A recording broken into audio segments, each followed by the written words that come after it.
تیمم چې دا مخکنو امتونو ته نو ورکړی شوی. او څنګه عجیبه کار وشه، نبی علیہ السلام غزا له تلی دی او پړاوی واچو د شپې په آخري ټایم کې، بلکې ټوله شپه پړاو. په دې کې زمونږ د مور ام المؤمنین عایشه صدیقه رضی الله عنها چې د مؤمنانو مور ده، هغې نه امیل ورک شو، امیل هم د خور و، هغې نه عاریته نه اخستی و.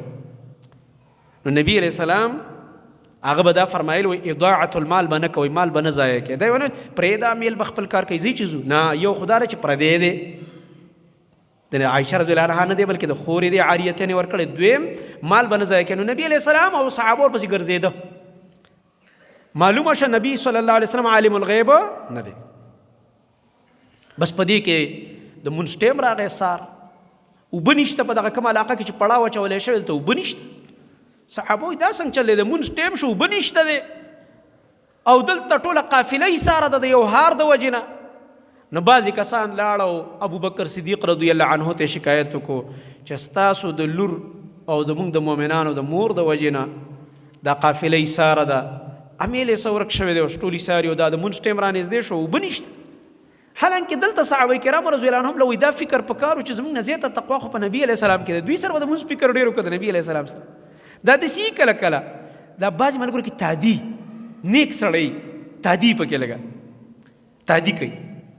نبی کریم صلی الله علیه وسلم هغه په دې وخت کې د عایشه رضی الله عنها سره ناستی دی، کومه خیمه چې لګېدلې وه په هغې کې. او عایشه رضی الله عنها د نبي صلی الله علیه وسلم د عایشه رضی الله عنها په غېږه کې سریخې د سترګې ورغلي د نبي صلی الله علیه وسلم سترګې پټې کړې دي، آرام کوي.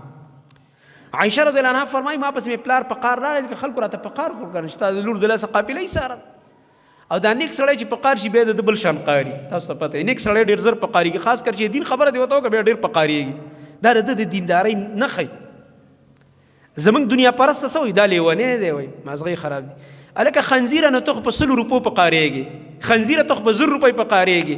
تا ته د 1000 روپو د 100 روپو لوټ ډېر قیمتي دی، دته د الله دین قیمتي دی. ته خپل ځان نه ملامته کوې چې دا روزانه غپېږي په کور کې او د بچو سره دې په 100 په 1000 روپو لانجه راخستي، او دا چې د الله په دین نن په قار شوی دی ده پسې خبرې کوې. ته په دین څه پوهېږې او تا ته د دین قیمت څه معلوم دی. ابو بکر صدیق رضی الله تعالی عنه راغی، وایي ما ته ویل چې ستا د لاسه پلار خو لور ته قار کوي، ستا د لاسه قافله ایساره ده. نو په دې نوک باندې داسې په دې تشو تشو کې واله، وایي ما ځان کلک کړی چې نبي علیه السلام را پانسي غېږ کې مې پروت د دې د وجې نه. خو بیا هم هر سړی دا تشي چې له څوک خوږېږي او زنانه خو ډېره تخنېږي. نو په دې کې رسول الله صلی الله علیه وسلم را پاسېده او وحی پر رسول الله صلی الله علیه وسلم شروع شوله. الله اکبر.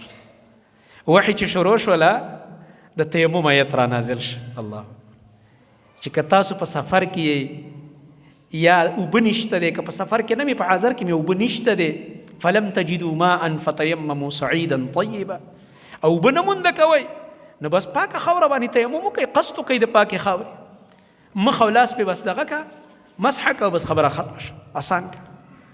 د آیت چې راغی او صحابو ته نبي علیه السلام فرمایل بس تیمم کوئ، ځئ چې مونځ کوو، اوبه دې نه وي. ټول خوشحاله شو. اسید بن حضیر رضی الله عنه یو صحابي دی، د خوشحالۍ د لاسه هغه چغې کړې، وی ما هي باول برکتکم یا آل ابي بکر، وی دا اولنې برکت نه دی چې الله موږ له راکړو ستاسو په وجه ای د ابو بکر کورنۍ، چې ستاسو دا کورنۍ دومره مبارکه کورنۍ ده چې ستاسو د لاسه الله موږ له ډېر برکتونه راکړه. چې یو دا دی چې د ابوبکر صدیق رضی الله تعالی عنه د لور نه او د خوږ نبي صلی الله علیه وسلم د هغه خوږې زوجې محترمې نه او دغه رنګه د امت د هغه مور نه امیل ورک شو، الله رب العالمین پکې موږ ته نعمت راکړه. هغې نه بعد د دې تیمم حکم راغی.